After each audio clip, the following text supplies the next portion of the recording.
Hello and welcome to the DaVinci Resolve 14 101 online refresher. These are going to be a series of movies that will help you go through each lesson. It hopefully will remind you of how each lesson is done. This is the Getting Started lesson, and it's just a reminder of that Getting Started chapter in the book. It covers downloading the content, so you definitely want to download the content and have the content installed on all of the systems before you begin. You'll download the content at a website. The website is in, or at least the link is in the book. When you enter in the link into your browser and hit return, it will automatically start to download the content. It's about 5 gigabytes. It will download to your downloads folder. You can unzip it. You'll end up with a folder of the R14 lessons, which is the one you'll use. You can either put it on the desktop or in your documents folder, someplace that's easy to get to. Inside of it are all the content broken up into the lessons, and you'll see each one has content for each lesson, and this is where you'll access it, just like we did in the class. There is also available to you a slide presentation in Keynote and PowerPoint, which I will quickly go through. You've all probably seen this, but it's good to use this at the start of the class with the introduction page and your name, and just to give people an overview of what will be done during the 3 days and how the course is kind of structured as a 3-day hands-on project-based course. You definitely want to give an overview of Resolve and why it's so great, just a very high level, not too much, taking too much time. You want to review the 3 versions of Resolve. A lot of people won't know that there are different versions of Resolve. It's good to explain the free version and the DaVinci Resolve Studio version, and that you'll be using the free version. Even if you're using the studio version on your systems, all the features that you will be showing them and that they'll be learning is in the free version of the software.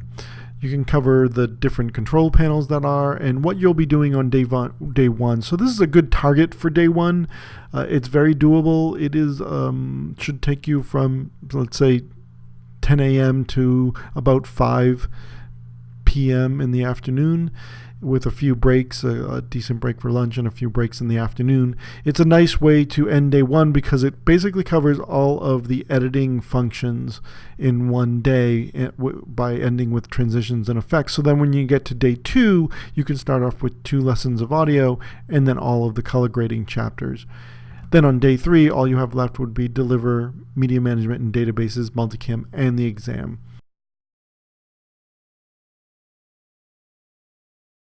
Then you can cover the exam. You've all probably taken the exam, but if you haven't taken it in a while and you want to experience it, I'm sure you can just email Patty and she'll be more than happy to let you take the exam again. It probably won't count this time if you've already taken it in past, but just so you can experience exactly what the students will experience. This is where we plug Edit Stock. If you haven't been to the Edit Stock website, it's worth visiting. They provided the gnarly and pink content that we'll be using for color grading, so it's worth checking them out as a resource for projects that you can edit and color grade. Then we actually get into the course and we talk about chapter 1, and you cover chapter 1, and we'll go through each lesson. There's a slide for each lesson telling the people, the students, what you'll be covering. Also, throughout many of the lessons, there are slides like this that can help you explain where you're going to set in points and out points and what clip you're going to be using and things like that. Especially when you're dealing with time code, you don't have to say it over and over. Usually there's a slide. If there isn't a slide that you want, you can certainly add to these slides. And I won't go through the rest of the slides, but you can use them throughout the course.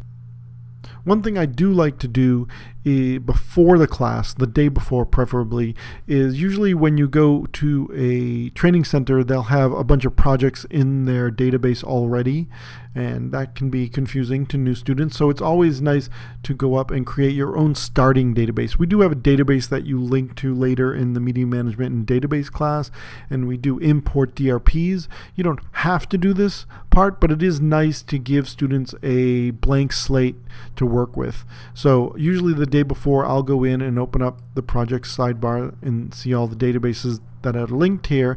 I'll come down into the new database. I'll say, let's create a new one and give it a name, just something like starting database, just so I know where it is.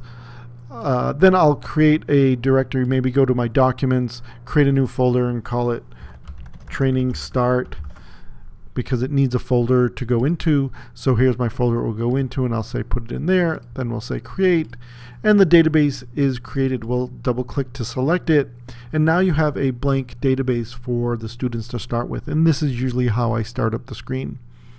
So at this point, you're ready to begin the class, and you can move on to the first movie in the series, which is lesson 1.